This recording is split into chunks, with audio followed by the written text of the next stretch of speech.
really well and they're best friends. He's like, well, I drove a limo. We're best friends too. And so he's like, I'll call Elton John up right now. And then he makes Elijah Wood admit that he's lying. And it just builds to, I mean, I don't even want to tell you where it goes because it just, I was watching this movie and I just go, where's this going? And then something happens. I'm like, wow, this is interesting. Is this going to be this now? And then something else happens. You're like, oh, so this is what this is. And then another thing happens. You're like, oh, so this is what this is? And it just keeps doing that. It pinballs. And there are some very violent. There's a great kitchen fight in this movie, but there's some visuals that oof. But I think Elijah Wood's performance is really good. He's just this squirrely adult, man-child. What's it, Arrested Development, something like that. I'm looking at the images. He looks. Oh, Look at that haircut. Oh my god. And the mustache that he has, and it just gets. But those eyes, he always looks a bit creepy. It's those blue eyes. It just goes places. Okay. And I had no idea where it was going. I didn't know what was going to happen. And then things happen and you're just, whoa. And so, yeah, Come to Daddy is my fourth pick. I'm going to say that. Is it like a slasher vibe? Is it like... Poof. I mean, dark comedy, horror, blood and guts, uncomfortable. It's like a Duplass brother movie went bad and then more twisted. Okay. I don't think it's really hard to define, but I really enjoyed it because I just had no clue where it was going. And I went in sight unseen. I dug it. So that's my fourth one. What's your fifth pick? Nice. Okay. Yeah, I'm definitely going to watch that one. That sounds really interesting. How did I miss that? Anyway. Ooh. See, now we only have 2 left each. No. Now it's getting tough. It's actually getting tough now because there's so many good movies. And I'm like, okay, if I pick this, will you pick the other one at least? Like, like now I want you to pick what I want to pick.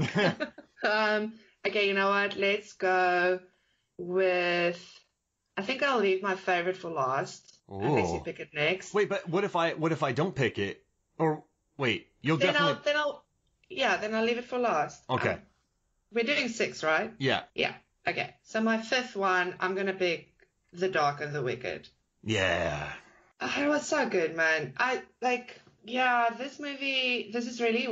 I know we've actually spoken about it already, but that's fine because we still want to talk about performances. So we can quickly again remind everyone that this is it's a wild one.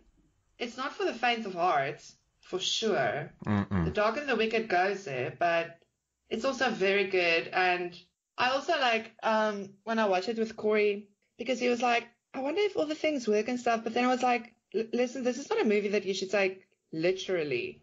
You shouldn't. It's not one of those. You should really go into it with, I think I actually told you this Afrikaans thing that we always say. And I try to translate it, but with God in your heart. Be in a good space, but also be open. Because it's just, it's a good movie. Another one that you don't want to give away too much, but yeah. She's so good though. This Mara in Ireland. She was also just in the Umbrella Academy season 2, and she was really good in that as well. Nice. Just a Netflix show, and then she was in Hell or High Water. She's been crushing it lately with some movies. Listen, I liked her before watching this, and now I just love her because this was not an easy character to play at all. No. You know what I also love is how, they really I love the characters, the brother and the sister. It's two very distinct characters, but without trying to make them too different or distinct. Just giving them little things that end up being big things that make them different. I mean, the brother, how sad. No. And they're good people. They seem like, right? They aren't. That's the other thing. Yeah. All of them. I kind of knew where this was going since it was a Bertino movie. Brian Bertino, correct? That's his. Yeah. So I kind of knew where because I've seen The Strangers and those movies. Yeah. But yeah, there's something, and sometimes it gets old for me watching movies where characters in the beginning they're fighting but then they get killed because then but then they reconcile, and I just like it sometimes when it's just good people getting having horrible things done to them, and that's what this movie it's is. real. And they're out of their exactly. leagues too, right? They're just out of their league. They're Totally. Like no chance. No chance, and that's how it just goes. I mean, like, yeah, again, it's a very like real world thing, actually, again, and nothing can prepare you for it. And also, good luck to you afterwards. It's not going to be a happy ending where, oh great, and then you went to therapy and everything was fine. No, the thing latches onto you, and you will have to deal with it for the rest of your life. Yeah, it's very good. I just want to say, on it again, tiptoeing. Also, I just want to say that the Dark and the Wicked, they retweeted my tweet when I said the Dark and the Wicked is excellent. So they know about my recommendation for them. I love it. Yeah, I love it. That is so cool. And it's also sometimes these in horror movies people win over these insane odds. Yeah. And that's fine. Everyone loves that kind of the survivor who overcomes these things. But sometimes you're in over your head and it's gonna go bad. it's no, exactly. Like, I mean, it's not cheap, this movie too. It's not. I hate gratuitous violence, but I feel like in this one, the evil is just so oppressive that it's gonna happen. It's just. It's inevitable. Yeah. Like death is inevitable. Yeah. It's just. That's what makes it so good. Like, I mean, we have more than enough movies that's about hope and like overcoming and dealing with and all of that. This just looks at the realness of it though. Like, it's rough, it's dark, it's wicked. I wonder if she'll get in. She won't get nominated for anything. I doubt the actress from Swallow too will get nominated, but they're just so they're just so good. So good. It's annoying. Yeah.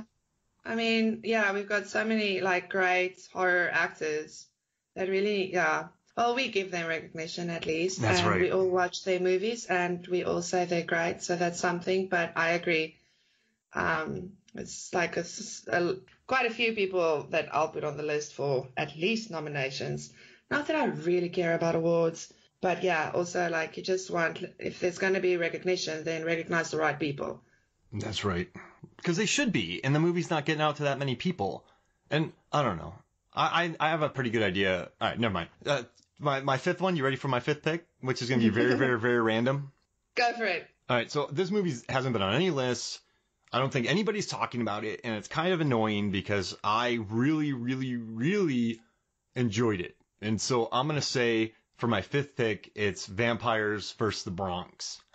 That was fun. Yeah. That was a fun movie. And so there's, you know what I liked about the horror genre is it's extremely flexible. So we have movies like Get Duked, which is just bonkers in like a comedy music video. Then we have Swallow, which kind of takes in a Trojan horse of I'm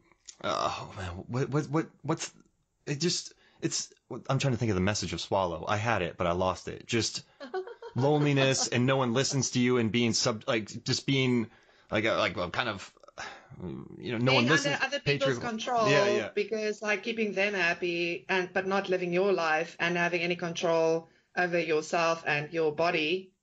There it is. With Vampires vs. the Bronx, you know what I liked most about this movie is like the company taking over a lot of the gentrification in the Bronx. It's Murnau Industries, who, he's the director of Nosferatu. Then you have the fun Lost Boys references, the Blade references. Yeah. And I just think it's a fun movie. I think it covers well-worn tropes. That the final action scene really sort of stretched the budget. I'm not going to say it was really good, but I was not a fan of that. I really wasn't. But I think since I'm drafting it though, but just watching the love it had for the genre and the love it has for vampires, and it never felt the homages and references never felt like, hey, we're so cool. It felt like someone who loved vampire movies made a vampire movie. It was made with love. And just I thought the kids were excellent. no one was listening to them. And I always like, it's always a trope in movies, but I always like when that someone's evil, but no one's listening to them, so no one's listening to the kids, so then they have to go off on their own. And I like that style. I like when that happens. It's just no one listened to the kids. They had to go take care of it for themselves. And I think this is probably a good movie for kids to watch. It shows industrious kids from different backgrounds dealing with stuff, and it's got Method Man as a priest. That doesn't get any better than that. So exactly, and it was fresh. Yeah, like I really liked it. I liked it so much. I agree though. The ending was a bit of a damn it. Like you kind of like wanted it to be more. Mm-hmm. But I mean, I loved the movie. I loved everything up until the end anyway. So much so that I was like, I actually wish this was a series that I could binge, because I would totally binge the series. Mm-hmm.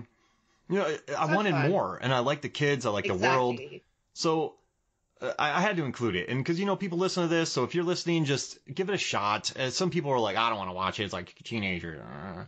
But it's fun. It's good. Oh, you won't watch that, but you'll watch Abby Halloween. No, go watch it. Honestly. Go watch it. Oh, that was going to be my sixth pick. But no, I had to do it. And are there better horror movies released this year? Yes.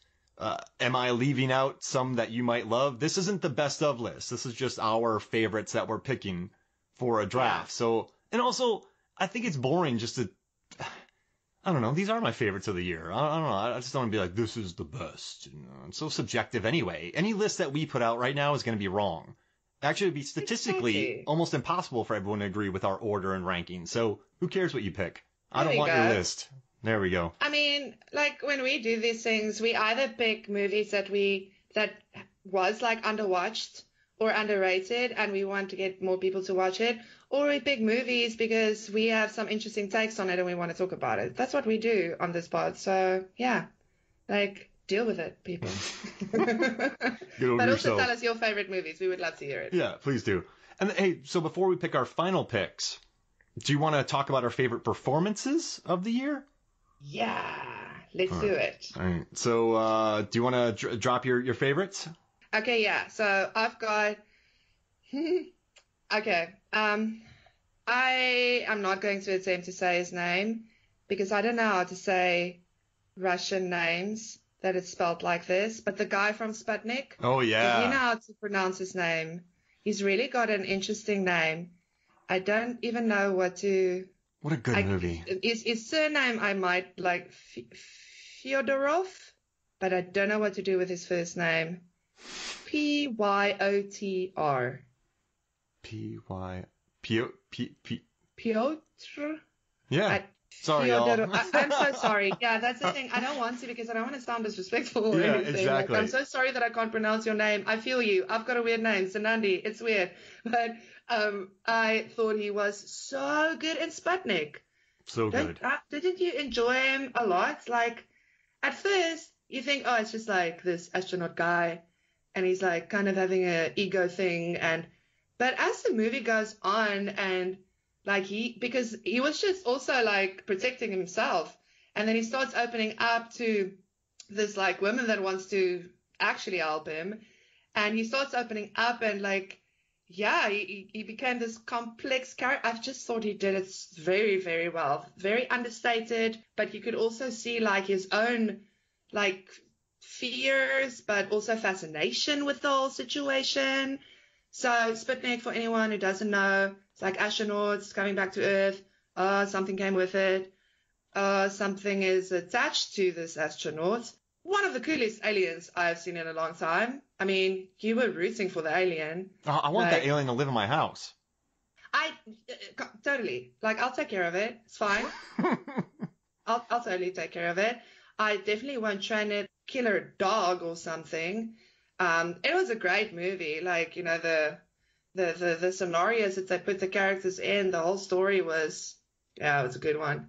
Mm-hmm. But yeah, he was great. Haley Bennett Swallow, fantastic. She's, I mean, like I say, she needs nominations. She was great. Marin Island, The Dark and the Wicked, Jim Cummings, The Wolf of Snow Hollow, and then Elizabeth Moss, The Invisible Man. I can't not put her on my performances list. She was great. She's always great. She was very great in The Invisible Man. Just yeah, like a whole